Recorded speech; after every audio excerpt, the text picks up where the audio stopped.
La campagne présidentielle, elle est presque totalement éclipsée par l'Ukraine et les conséquences que cette guerre engendre. Les sondages montrent qu'Emmanuel Macron est en tête des intentions de vote et Marine Le Pen est deuxième. Éric Zemmour se tasse quelque peu par rapport à ses scores de cet automne. Victor Chabert avec nous, service politique d'Europe 1. Bonjour Victor. Bonjour Romain, bonjour à tous. Vous suivez Éric Zemmour, vous avez des informations sur la stratégie qu'il veut appliquer pour rebondir. Dites-nous.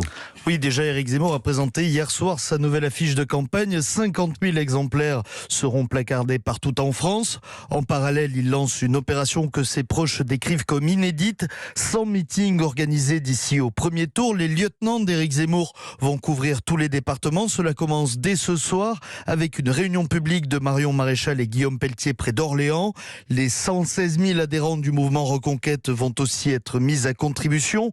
Pour eux, cette opération porte à porte tous les week-ends. Objectif, 10 portes par militant. Ils espèrent ainsi toucher plus d'1 million de Français. Le candidat va également travailler un nouvel axe dans ses discours. Éric Zemmour veut s'adresser aux retraités. Il va désormais leur parler de la transmission de la France, ciblant les enfants et les petits-enfants. Une façon d'aller chercher cet électorat qui est celui qui participe le plus lors des élections.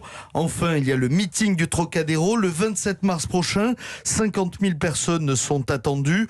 Pour les stratèges d'Éric Zemmour, tout va se jouer dans les derniers jours de campagne et ils veulent frapper fort. Victor Chabert.